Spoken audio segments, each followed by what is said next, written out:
देख रहे हैं ब्लस्टर न्यूज टुडे और मैं हूं आपके साथ मानवी ठाकुर। शुरुआत करते हैं आज की खास खबरों से। जोधपुर लोकसभा सीट से लगातार तीसरी बार भाजपा प्रत्याशी गजेंद्र सिंह शेखावत ने जीत हासिल कर ली है। उन्होंने इस सीट पर हैट्रिक लगाते हुए कांग्रेस प्रत्याशी करण सिंह उचियार्डा को 1,15,677 वोटों से मात दी है। हालांकि पिछली बार की तुलना में इस बार उनकी जीत में वोटों का काफी अंतर आ गया है। पिछले लोकसभा चुनाव में उन्होंने कांग्रेस प्रत्याशी वैभव गहलोत को 2,70,000 से ज्यादा वोटों से मात दी थी। इससे पहले प्रथम बार चुनाव लड़ने पर शेखावत ने करीब 4,10,000 से अधिक मतों से विजय प्राप्त की थी, लेकिन इस बार वो करीब 1 लाख से अधिक वोटरों से ही जीत पाए।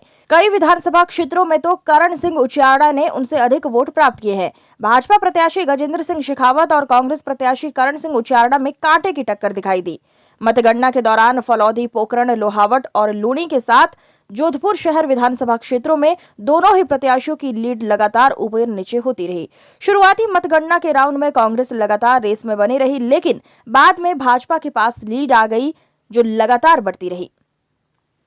यहां मतदाताओं ने एक बार फिर भाजपा पर ही विश्वास जताया है। यहां एक बार फिर जीत का सेहरा भाजपा प्रत्याशी गजेंद्र सिंह के सिर पर कार्यकर्ताओं ने नरेंद्र मोदी और पर सजाया है। शेखावत यहां से लगातार तीसरी बार जीते हैं। उन्हें कुल 7,30,056 वोट मिले हैं, जबकि उचियार्डा को 6,14,379 वोट मिले। शेखावत को 1,15,677 ज्यादा वोट मिले हैं। जोधपुर संसदीय सीट से लगातार तीसरी बार जीते भाजपा प्रत्याशी गजेंद्र सिंह शेखावत को कांग्रेस प्रत्याशी करण सिंह उचियार्डा ने कई विधानसभा क्षेत्रों में मात दी है। फलौदी, लोहावट और पोकरण विधानसभा क्षेत्रों में उचियार्डा ने शेखावत से ज्यादा वोट प्राप्त किए हैं। फलौदी विधानसभा क्षेत्र में करण सिंह उचियार्डा को कुल 70,833 वोट मिले, जबकि गजेंद्र सिंह शेखावत को यहां 75,259 वोट मिले। यहां पर उचियार्डा को शेखावत से 2,574 वोट ज्यादा मिले। इसी तरह लोहावट विधानसभा क्षेत्र में भी उचियार्डा ने शेखावत से 4,193 से ज्यादा वोट प्राप्त किए।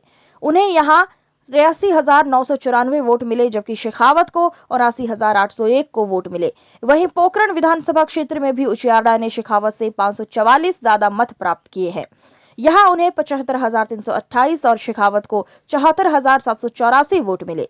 इनके अलावा शेष पांचों विधानसभा क्षेत्रों में सरदारपुरा, जोधपुर शहर, लूणी, शेरगढ़ व सुरसागर में शेखावत ने लीड हासिल की है। केंद्रीय जल शक्ति मंत्री गजेंद्र सिंह शेखावत के जोधपुर में मजबूत बढ़त हासिल करते ही उनके प्रधान चुनाव कार्यालय में पार्टी कार्यकर्ता उमड़ना शुरू हो गए। बड़ी संख्या में एकत्र जोश से लबरेज कार्यकर्ताओं ने मोदी मोदी के नारे लगाते हुए जश्न मनाया। जीत की तस्वीर साफ होते ही गजेंद्र सिंह शेखावत के खेमे में उत्सव का माहौल देखा गया। यहां उन्हें जीत की बधाई देने वालों का तांता लग गया। महिला कार्यकर्ताओं ने भी उत्साहपूर्वक खुशियां मनाई। जीत की बधाई देने के लिए कई जनप्रतिनिधि भी मौके पर पहुंचे। इस दौरान गजेंद्र सिंह शेखावत की समर्थकों ने उन्हें कंधों पर उठाकर माल्यार्पण कर अभिनंदन किया। युवाओं ने सेल्फी खींचकर जीत की बधाइयां देनी शुरू कर दी। भारतीय जनता पार्टी जिस दिन जोधपुर लोकसभा क्षेत्र में चुनाव के मैदान में उतरे, कैंडिडेटशिप डिक्लेयर होने से बहुत पहले से जब भारतीय जनता पार्टी के कार्यकर्ताओं ने, जनप्रतिनिधियों ने विधानसभा के चुनाव में प्रचंड बहुमत के साथ सरकार बनने के ठीक बाद हमने लोकसभा चुनाव की तैयारियां शुरू की थी, तब से लेकर के भारतीय जनता पार्टी के कार्यकर्ताओं के परिश्रम, मोदी सरकार द्वारा किए गए कार्य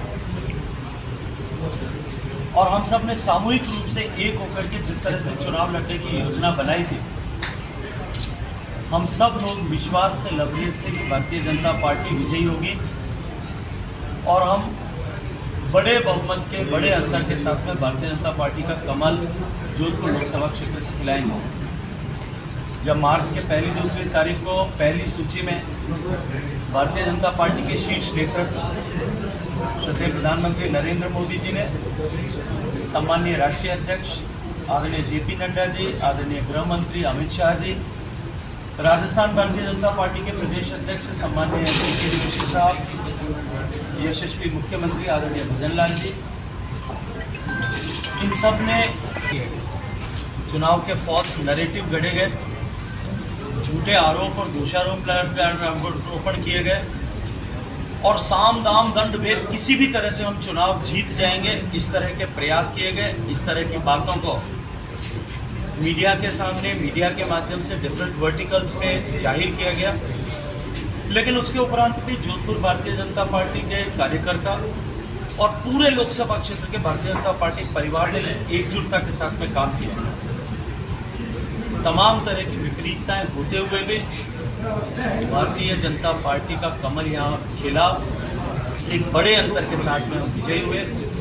भारतीय जनता पार्टी को जनता ने एक बार फिर आशीर्वाद दिया और जोधपुर लोकसभा क्षेत्र सहित देश भर में एनडीए का कुनबा माननीय मोदी जी के नेतृत्व में बड़े बहुमत के साथ में एक बार फिर सरकार बनाने का आशीर्वाद जनता से प्राप्त कर सका। मैं इसके लिए भारतीय जनता पार्टी जोधपुर के सब कार्यकर्ताओं का, इस पूरे लोकसभा क्षेत्र के सभी मतदाताओं का, सभी सम्मानीय जनप्रतिनिधियों का, पंचायती राज के जनप्रतिनिधियों का, स्थानीय निकाय के जनप्रतिनिधियों का, हमारे सारे विधायक साथियों का, भारतीय जनता पार्टी के सभी सीनियर लीडर्स का, आदरणीय जसवंत सिंह जी, आदरणीय डूडी जी, आदरणीय पंचारिया जी और इसके अतिरिक्त भी सभी सीनियर लीडर्स का मैं हृदयपूर्वक अभिनंदन करता हूँ, आभार ज्ञापित करता हूँ। भारतीय जनता पार्टी के सभी मोर्चों ने बहुत ताकत के साथ में धरातल पर काम किया, उनके भी सब कार्यकर्ताओं का अभिनंदन करता हूँ। विचार परिवार के विभिन्न संगठनों के कार्यकर्ताओं ने भी धरातल पर अधिकतम मतदान हो, इसके लिए लोकमत परिष्कार का जो पूरा कार्यक्रम आयोजित किया, घर घर जाकर के संपर्क किया, उसके लिए भी मैं उनका धन्यवाद करता हूँ। आप मीडिया के साथियों ने भी इस चुनाव के समर में सही को सही दिखाने का साहस किया। प्रभावित करने के अनेक आप लोगों के ऊपर प्रलोभन होने के बावजूद भी आप लोगों ने ईमानदारी के साथ में पत्रकारिता की शुचिता के सारे मानदंड को बनाए रखते हुए इस चुनाव का कवरेज किया। मैं आप सब साथियों का भी हृदयपूर्वक अभिनंदन करता हूँ, आप सबका धन्यवाद करता हूँ। जो हमारा संकल्प था कि हम भारतीय जनता पार्टी के लोग नरेंद्र मोदी जी के नेतृत्व में देश को विकसित बनाने के संकल्प के साथ में इस बार चुनाव के मैदान में है, जनता ने आशीर्वाद दिया है। आगामी 100 दिन हम इस प्रक्रिया को आगे बढ़ाते हुए देश की सरकार आगामी 100 दिन में जनता के अपेक्षा के अनुरूप काम करते हुए भारत को विकसित बनाने के संकल्प को सिद्ध कर सके, हम इसके लिए सब लोग जिम्मेदार।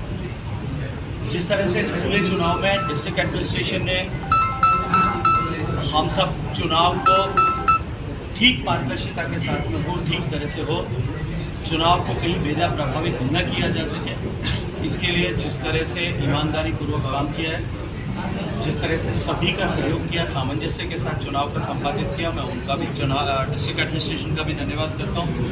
इस पूरे चुनाव के समर में जिस तरह से भारतीय जनता पार्टी की लीगल टीम ने काम किया आदरणीय नाथू सिंह के नेतृत्व में, उनका भी मैं बहुत सारा अभिनंदन करता हूँ।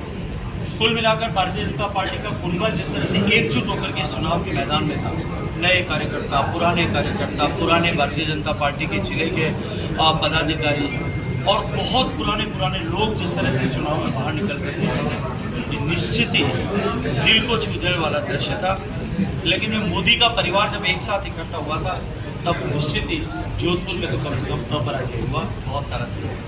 एक अभी लगता है कि अगर इस विषयों पर टिप्पणी करने की दिशा में हम आगे बढ़ेंगे तो शायद बहुत सारी चीज़ें कहने के लिए हमारे पास में होंगी। संविधान को लेकर के जिस तरह की टिप्पणियाँ की गई, आरक्षण को लेकर के जिस तरह की टिप्पणियाँ की गई, अधिकारियों को फ़ोन पर दबाव बनाने को लेकर के जिस तरह की टिप्पणियाँ की गई, मुझे लगता है कि पहले उस सब के लिए अपने गिरेबान में झांक करके कांग्रेस पार्टी को देखना चाहिए। कम से कम इन परिणामों के बाद में ईवीएम पर संदेह पैदा नहीं होगा, ईवीएम पर टिप्पणियाँ नहीं की जाएगी, वरना कल रात को उसकी शुरुआत हो चुकी थी।